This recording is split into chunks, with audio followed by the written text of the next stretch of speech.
Welkom bij Pelemaas TV. Voetgolf. In enkele andere landen al lang geen rage meer, maar een echte sport. Ook in Nederland wordt het spel steeds weer op golfbanen gespeeld. Sinds kort behoort voetgolf ook tot de sportieve mogelijkheden die een relatief jong Venrays bedrijf als evenement aanbiedt. Steeds vaker worden golfbanen al dan niet tijdelijk omgeturnd in een 18-holes voetgolfbaan. Het begint een echte sport te worden. Het begint steeds meer in opkomst te komen. In het westen van het land zijn er al banen waar standaard gevoetgolfd kan worden. Hier in het zuiden is het nog wat minder, dus wij proberen dat een beetje in de markt te zetten. En het feit dat er een Nederlands voetgolfbond is, wil natuurlijk wel zeggen dat het vrij officieel is en dat er serieus mee om wordt gegaan. Er is dus al een Nederlandse voetgolfbond. Toch is het niet alleen een serieuze sport, maar ook een recreatieve bezigheid. Het relatief nieuwe bedrijf Just for Events organiseert onder andere dus voetgolf-evenementen. Just for Events is een evenementenbedrijf. Wij organiseren verschillende evenementen zoals sportdagen, netwerkdagen, teamuitjes, personeelsuitjes. Maar we zetten ook zelf innovatieve evenementen in de markt, zoals het voetgolf-evenement wat dit weekend plaatsvindt. Er zijn wel diverse golfbanen in Noord-Limburg, maar toch is de voetgolf in onze regio relatief onbekend. Ook op de Golfhorst in Amerika is het de eerste keer. Ja, dit is de eerste editie die we organiseren en die is vrij groot opgezet, ook in samenwerking met de Nederlandse Voetgolfbond.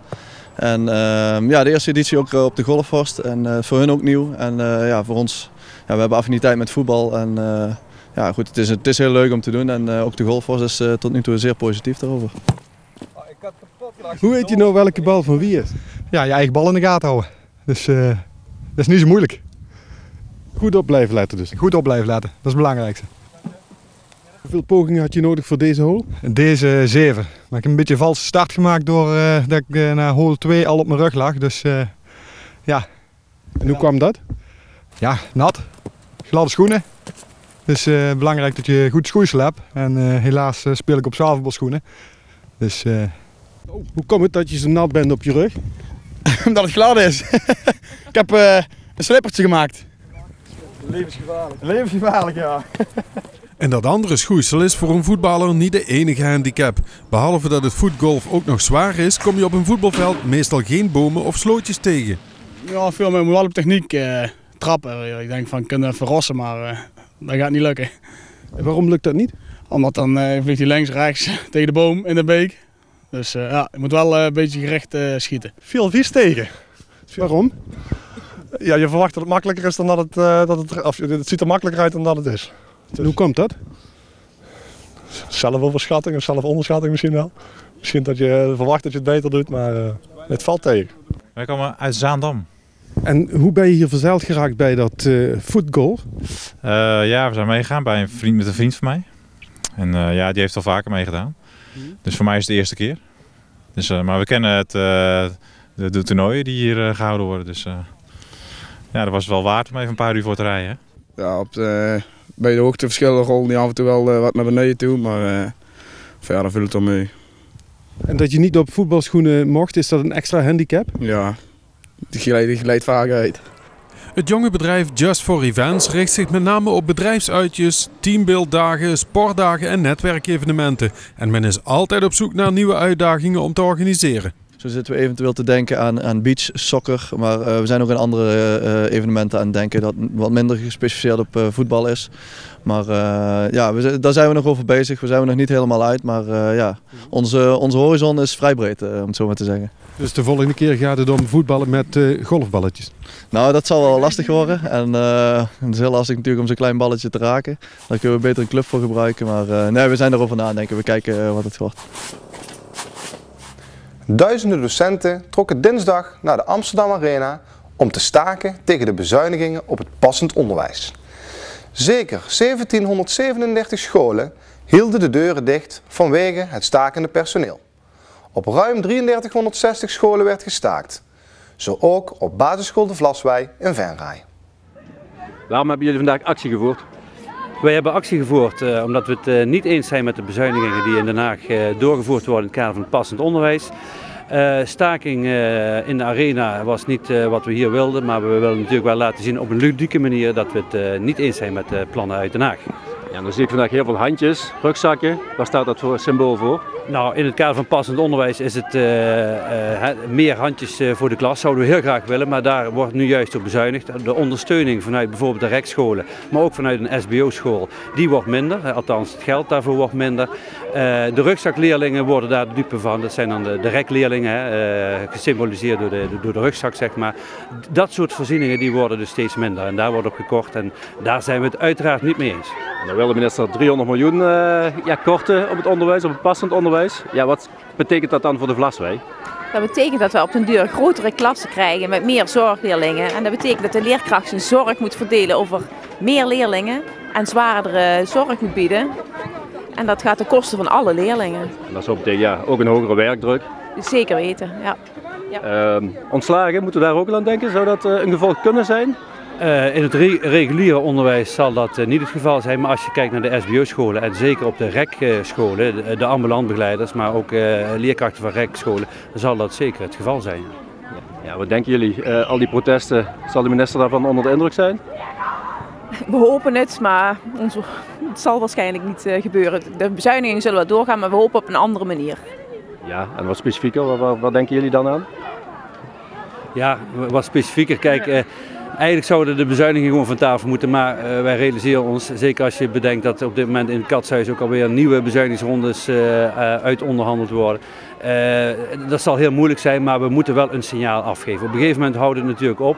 Ouders, maar ook mensen in het land zonder kinderen moeten weten van dit heeft gewoon gevolgen voor alle kinderen in Nederland. En dat moeten we op de een of andere manier naar buiten brengen.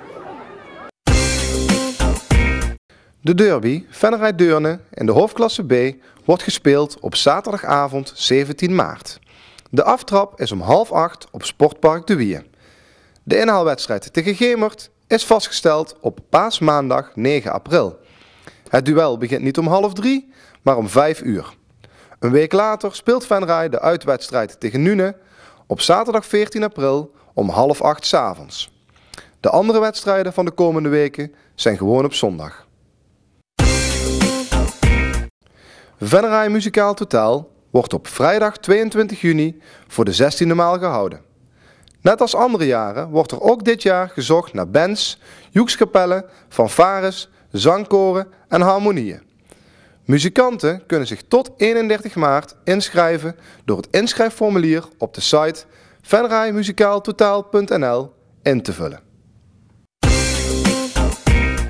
Na meer dan 25 jaar voorzitter te zijn geweest van gymnastiekvereniging Sint Christoffel, heeft Jan van Daal besloten de voorzittershamer neer te leggen. Als dank voor zijn inzet voor de vereniging krijgt Jan van Daal op zaterdag 17 maart een afscheidsreceptie aangeboden in de gymzaal aan de Langeweg 101, waar alle leden, oud-leden en andere belangstellenden van 6:30 tot 9 van harte welkom zijn. De stichting Kruisen en Kapellen hield zaterdag open huis. Geïnteresseerden konden een kijkje nemen in de werkplaats van de stichting, waar beelden en andere religieuze zaken gerestaureerd of vernieuwd worden. Ook Pelemaas TV nam een kijkje. De stichting Kruisen en Kapellen Venray werd in 1981 opgericht en is nu gehuisvest in de kelder onder de gymzaal van basisschool De Toverbal, vlakbij de Hoge Beek. We zetten ons op allerlei manieren in voor het kleine religieuze erfgoed. En Venray onderscheidt zich door het feit dat wij zelf beelden afgieten. We zouden in eerste instantie kunnen zeggen, we gaan naar Kevelaar en we halen daar een aanhanger vol materiaal. Maar het eigen spul wat we in Venray hebben, dat is zo mooi dat wij het de moeite waard vonden om ons het afgieten te leren. En dat levert dit atelier op. Met afgieten wordt het maken van replica's van beelden bedoeld en daar weten ze bij de Venrayse stichting alles van.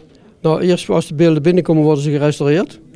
En dan gaan we daar dus een mal van maken. En dat gebeurt met siliconen. En dan aan de hand worden die met een kunsthaars gevuld. En dan hebben we dus een kunsthaasbeeld, een kopie. En dat moet nog geschilderd worden en afgewerkt? Daarna wordt dat bijgewerkt, afgewerkt en in de grondverf gezet en dan afgeschilderd. Ja. Als die zo ver kapot is, wat wel eens gebeurt, dat je hem niet meer kunt restaureren, dan hebben we in ieder geval de mal. Want de bedoeling is dat we van elk beeld of kapel alles origineel houden. Momenteel wordt er hard gewerkt aan het beeld van het oude Sint-Jozefklooster. Het is vaak een gecompliceerde klus en aangeven hoeveel tijd het gaat kosten is giswerk. Nou, dat is heel moeilijk te zeggen natuurlijk, want het is een beetje een leerproces voor ons. Omdat we zoiets groots hebben we nog nooit gehad. Maar in wezen is het eigenlijk hetzelfde als klein, alleen een beetje robuuster. En dat zal veel donderdagavonden kosten, denk ik. Er wordt meestal alleen op donderdagavonden gewerkt, want alles draait hier op en met vrijwilligers. We zijn met een man of 12 en dan is het zo dat de helft daarvan hier een avond in de week bezig is met het daadwerkelijk mallen maken en prepareren en schilderen en dat soort dingen meer. En de andere helft die zit in de organisatie, die regelt de zaken, die zorgt voor de correspondentie, probeert het geld bij elkaar te krijgen en dat soort zaken allemaal. Na bijna 30 jaar penningmeester te zijn geweest bij de stichting, gaat Jan van der Heijden binnenkort vertrekken. Hij weet als geen ander hoe moeilijk het kan zijn de benodigde financiën rond te krijgen. In het begin zeker wel. Toen is een zekere meneer Jos van Hout, die is de deuren langs geweest. En met guldentjes en nog minder geschooid, om het zo te zeggen. Zo zijn we begonnen. We zijn eigenlijk met niks begonnen. En nu hebben we wat spek op de ribben. Gullegevers zijn altijd welkom? Ja, tuurlijk. We hebben uit erfenissen enzovoort hebben we vroeger ook nog wel eens wat binnengekregen. Maar gelukkig zijn er nog meer begunstigers en leveren bepaalde werkzaamheden, zoals het restaureren van beelden van derden, ook nog iets op. Wij worden gesteund door een paar middenstanders en door een paar bedrijven. De gemeente helpt ons ook, want de gemeente Venray is gebaat bij dit werk.